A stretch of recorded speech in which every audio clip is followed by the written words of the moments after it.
આપ સર્વોને હેતપૂર્વક જય શ્રી સ્વામિનારાયણ। આજની સત્સંગ કથા વાર્તા નિજ મંદિર સાવરકુંડલા। પવિત્ર ચાતુર્માસમાં આપને શ્રીમદ ભાગવતના દશમ સ્કંધની કથા સાંભળશું। અધ્યાય 42।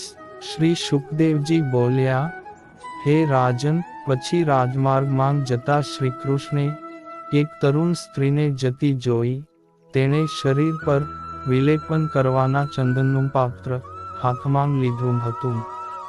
દેખાવમાં તે કુબડી હતી, છતાં તેનું મુખ સુંદર હતું। સુખ આપનારા ભગવાને હસતાં હસતાં તે સ્ત્રીને પૂછ્યું, ઓ સુંદરાંગી, હે સુંદર મુખવાળી, તું કોણ છે? આ વિલેપન કોનું છે તે તું ખરેખરું કહે। એ ઉત્તમ વિલેપન તું અમને બંનેને આપ, જેથી તારું તત્કાળ કલ્યાણ થશે। ત્યારે કુબ્જા દાસી બોલી, હે સુંદર, હું વિલેપન કરવાના કામમાં નિમાયેલી કંસની માનીતી દાસી છું। મારું નામ ત્રિવક્રા છે। મેં તૈયાર કરેલું વિલેપન ભોજપતિ કંસને અત્યંત પ્રિય છે। તમારા બંને વિના બીજો કોણ આ વિલેપનને યોગ્ય છે? લો, આપ બંને માટે આ ચંદન તૈયાર છે। એમ કહી શ્રી ભગવાનનું રૂપ, સુકુમારતા, રસિકતા, હાસ્ય, ભાષણ તથા જોવાથી મોહિત ચિત્તવાળી કુબ્જાએ તે બંનેને એ ગાઢું વિલેપન આપ્યું। એટલે પોતાના રંગથી જુદા પીળા રંગ વડે શોભતા તે વિલેપનને બંનેએ નાભિથી ઉપરના ભાગમાં લગાડ્યું, જેથી રંગાવાને લીધે બંને ઘણા શોભવા લાગ્યા। ભગવાન કૃષ્ણ પ્રસન્ન થયા।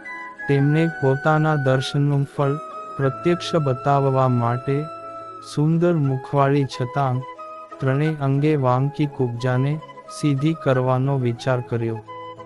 ભગવાને પોતાના પગ વડે તે કુબડીની બંને ફણા દબાવી ચત્તા રાખેલા હાથની આંગળીથી તેની દાઢી પકડી તેના શરીરને ઊંચે ખેંચ્યું। એટલે તરત જ તે સ્ત્રી સરળ ને સીધામ અંગવાળી થઈ ગઈ। તેમજ શ્રી કૃષ્ણનો સ્પર્શ થતાં જ મોટા નિતંબ તથા સ્તનવાળી ઉત્તમ મધમાતી સુંદરી બની ગઈ। પછી રૂપ, ગુણ તથા ઉદારતાવાળી તે સ્ત્રી કામાતુર બની હસતી હસતી શ્રીકૃષ્ણના વસ્ત્રનો છેડો ખેંચી તેમને કહેવા લાગી, હે વીર, પધારો, આપને ઘેર જઈએ। હું આપને તજવા ઈચ્છતી નથી। હે મહાપુરુષ, આપે મારા મનને મથી નાખ્યું છે। આપ મારા ઉપર પ્રસન્ન થાઓ।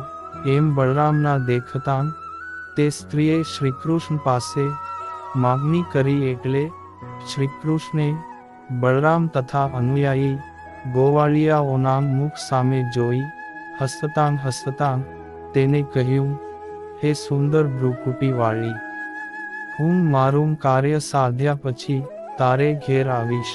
તારું ઘર પુરુષોની માનસિક પીડાને હરનારું હોય। ઘર વિનાના અમને મુસાફરોને તો તું પરમ આશ્રયરૂપ છે।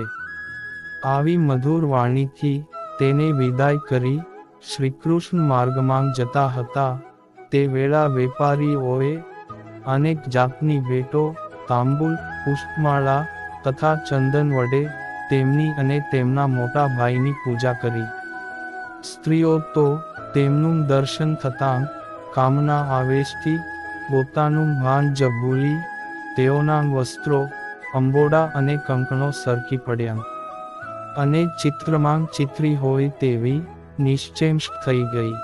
પછી ભગવાન નગરવાસીઓને ધનુર્યાગનું સ્થાન પૂછતાં પૂછતાં ત્યાં પહોંચ્યા અને ત્યાં પેસતાં જ તેમણે ઇન્દ્ર ધનુષ્ય જેવું અદ્ભુત ધનુષ્ય જોયું।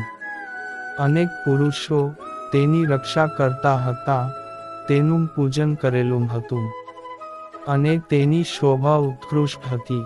લોકોએ વાર્યા છતાં શ્રીકૃષ્ણે બળાત્કારે તે ધનુષ્ય ઉપાડ્યું અને રમત માત્રથી ડાબે હાથે ઊંચકી આંખના પલકારા જેટલા સમયમાં તેમાં દોર ચડાવી સર્વ પુરુષોના દેખતાં તેને ખેંચ્યું, અને મદોન્મત્ત હાથી શેરડીના સાંઠાને જેમ ભાંગી નાખે તેમ મહાપરાક્રમી શ્રીકૃષ્ણે તે ધનુષ્યને વચ્ચેથી તેને ભાંગી નાખ્યું. ધનુષ્ય ભાંગતા જ તેનો જે અવાજ થયો, તેણે સ્વર્ગ, આકાશ, પૃથ્વી તથા સર્વ દિશાઓને ભરી દીધી. તે અવાજ સાંભળી કંસ ત્રાસ પામ્યો. પછી ધનુષ્યના રક્ષકોએ અનુચરો સાથે ક્રોધાયમાન થઈ હથિયારો લઈ પકડો બાંધો એમ કહી શ્રીકૃષ્ણને પકડવાની ઈચ્છાથી તેમને ઘેરી લીધા. બલરામ તથા શ્રીકૃષ્ણ તેઓને દુષ્ટ અભિપ્રાયવાળા જોઈ કોપી ઉઠ્યા. તેમને ભાંગેલા ધનુષ્યના ટુકડા ઉઠાવી તેઓને મારવા માંડ્યા. પછી કંસે મોકલેલા સૈન્યનો પણ નાશ કરી તેઓ ધનુષ્ય શાળામાંથી બહાર નીકળ્યા, અને શહેરની સંપત્તિઓ જોઈ આનંદ પામતા ફરવા લાગ્યા. નગરવાસીઓ તે બંનેનું એ અદ્ભુત પરાક્રમ, પ્રભાવ, ધૃષ્ટતા તથા રૂપ જોઈ તેમને ઉત્તમ દેવો માનવા લાગ્યા. શ્રીકૃષ્ણ તથા બલરામ ગોવાળિયાઓથી વીંટાઈને એ રીતે પોતાની ઈચ્છાનુસાર શહેરમાં ફરતા હતા. તેટલામાં સૂર્ય અસ્ત પામ્યો, એટલે તેઓ બંને શહેરમાંથી જ્યાં પોતાના ગાડાં છોડ્યાં હતા ત્યાં ગયા. શ્રીકૃષ્ણ ભગવાન વ્રજને છોડીને મથુરા જવા નીકળ્યા હતા ત્યારે વિરહાતુર ગોપીઓએ જે મનોરથો મથુરાના લોકો સંબંધી કર્યા હતા તે મનોરથો પુરુષોમાં અલંકાર સરખા શ્રીકૃષ્ણના શરીરની શોભાનું દર્શન કરતા મથુરાના લોકો વિશે સત્ય થયું હતું. ભગવાનના એ શરીરને લક્ષ્મી દેવી પોતાને ભજતા બ્રહ્મા વગેરે દેવોને તજી પોતાના નિવાસ સ્થાન તરીકે ઈચ્છે છે. પછી શ્રીકૃષ્ણ તથા બળદેવજી બંનેએ પણ પગ ધોઈને દૂધ સાથે અન્નનું ભોજન કર્યું. અને કંસે શું કર્યું અને શું કરવા ધારે છે તે જાણી ત્યાં સુખપૂર્વક તે રાત્રિ રહ્યા. દુષ્ટ બુદ્ધિવાળો કંસ પણ ધનુષ્યનો એ ભંગ અને રક્ષકોનો તથા પોતાના સૈન્યનો નાશ શ્રીકૃષ્ણ તથા બળરામની રમત જેવો સાંભળી ભયભીત બની લાંબા ઉજાગરા કરતો ઊંઘતા ને જાગતા બંને સ્થિતિમાં મૃત્યુને સૂચનારા અનેક અપશુકનો જોવા લાગ્યો. પોતાનું પ્રતિબિંબ જોતાં તેમાં તેને પોતાનું મસ્તક ન દેખાયું. નેત્રમાં ફેરફારો કરનારો બીજો કોઈ પદાર્થ ન હોવા છતાં ચંદ્ર વગેરે તેજસ્વી પદાર્થોના સ્વરૂપોને તે બબ્બે જોવા લાગ્યો. પોતાના પડછાયામાં તેને છિદ્રો દેખાયા. કાન બંધ કરતાં સંભળાતો અવાજ એને ન સંભળાયો. વૃક્ષોમાં તેને સોનેરી રંગ દેખાયો. ધૂળ કે કાદવમાં પોતાના પગલાં તેને ન દેખાયા.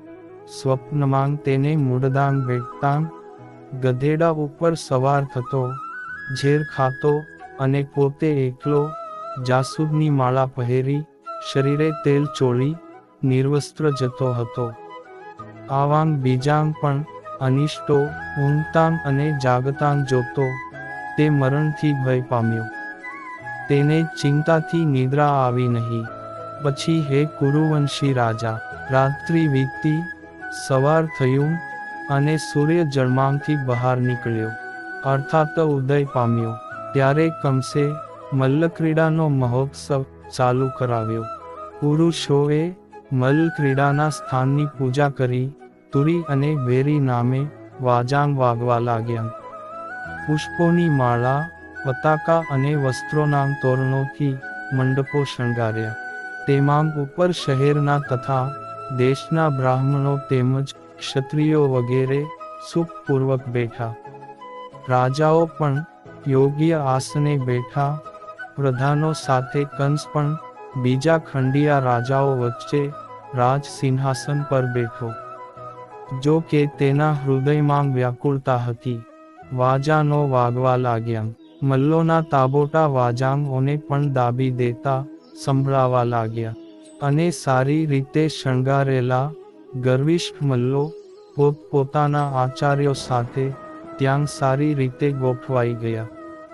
ચાણૂર, મુષ્ટિક, કૂપ, શલ તથા તોશલ નામના મુખ્ય મલ્લો પણ સુંદર વાદિત્રોથી ખુશ થઈ ત્યાં મલ્લોના રંગ મંડપમાં હાજર થયા. તે વેળાએ ભોજ રાજા કંસે બોલાવેલા નંદ વગેરે ગોવાળિયા પણ ભેટ સોગાદ ધરી એક માંચડા ઉપર બેસી ગયા. ઇતિ શ્રીમદ ભાગવત મહાપુરાણના દશમ સ્કંદ પૂર્વાર્ધને વિશે 42મો અધ્યાય સમાપ્ત. ને હવે પછીની કથા વાર્તા આપને આગળના ભાગમાં સાંભળશું.